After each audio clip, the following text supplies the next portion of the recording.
Dear students, today we'll start the chapter of surface chemistry.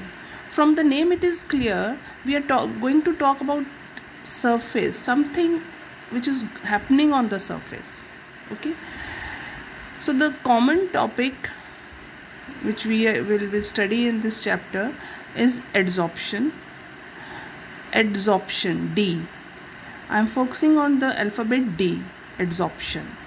But before we study about adsorption, we must know what is absorption. Absorption is a common term. We use in our day-to-day life absorption, but adsorption, that is rarely used. Okay, but we'll study about absorption first, then we'll see the differences between the two. Okay. Now, before knowing what is absorption, we must take few examples from our daily life. This is a sponge. You must have seen a sponge. Even sometimes you ask for sponge cake also. Okay, so whenever we talk about sponge, we think that something porous is there which has holes inside and it absorbs or it takes another substance into it. Like if we soak sponge in water, it becomes heavy. The water, it goes into the sponge like this. Blue molecules, can you see in this picture, blue one? So these are the molecules of water which are going into the sponge. So this is absorption, when something goes into another body and completely it goes into the body, throughout the surface of the body, not the surface, throughout the body of the substance, the thing goes inside. ठीक है, जैसे पानी पूरा sponge के अंदर चला जाता है, ऐसा नहीं कि एक कोने में ज़्यादा है एक कोने में कम, वो पूरे का पूरा फैल जाता है. इस तरीके से जब हलवाई गुलाब जामुन बनाते हैं तो फ्राई करने के बाद वो चाशनी में डालते हैं तो चाशनी पूरी की पूरी अंदर तक एब्जॉर्ब हो जाती है. ठीक है. सो एब्जॉर्प्शन इज़ अ फिनोमेना जिसमें सब पूरी चीज़ अंदर चली जाती है. ठीक है, इज़ इट क्लियर? और जो चीज़ अंदर जाती है, ठीक है, दो चीज़ें हैं यहाँ पे, the substance which absorbs and the substance which is being absorbed. Okay, the substance which is being absorbed. Is this clear? इसमें मैं एब्जॉर्बेट एंड वो उसके बारे में नहीं डिस्कस करूँगी, वो हम एब्जॉर्बेंट के केस में या एब्जॉर्प्शन के केस में हम डिस्कस करेंगे. एब्जॉर्प्शन जो है वो जस्ट आपको एक बेस है इस टॉपिक का, इसलिए आपको उसके बारे में थोड़ा जानकारी दे रहे हैं.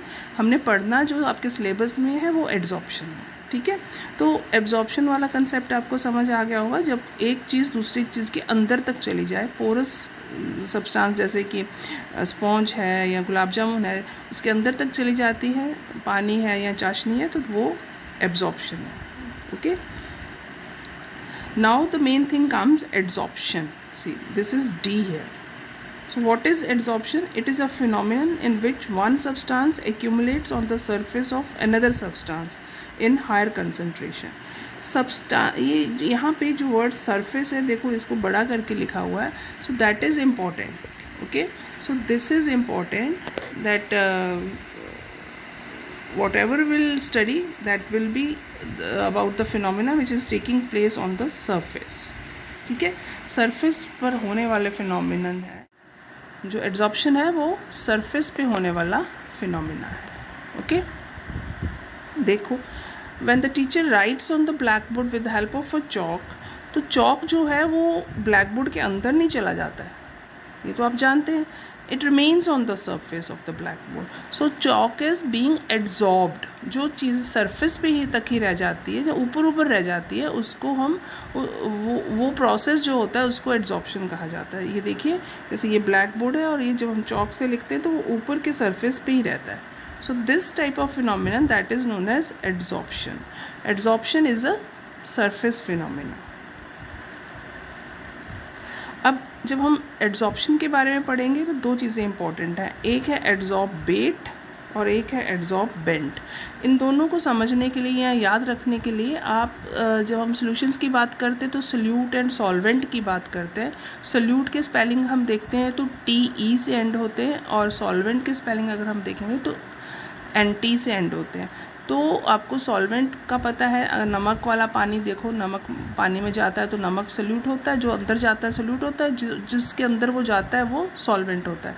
तो इसी तरीके से याद करने के लिए एड्जॉर्बेट एंड एड्जॉर्बेंट दो टर्म्स हैं। एड्जॉर्बेट क्या है? जो सरफेस पे जाता है वो एड्जॉर्बेट है, जैसे चौक है, ठीक है।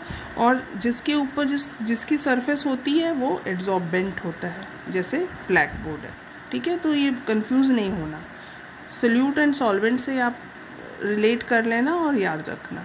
इसी तरीके से सिलिका जेल आपने देखा होगा। सिलिका जेल वो छोटे छोटे पाउचेस होते हैं, जब हम कुछ बॉटल वगैरह ख़रीदते हैं तो उसमें और भी बहुत सारी चीज़ों में वो होते हैं, शूज़ वगैरह में भी होते हैं।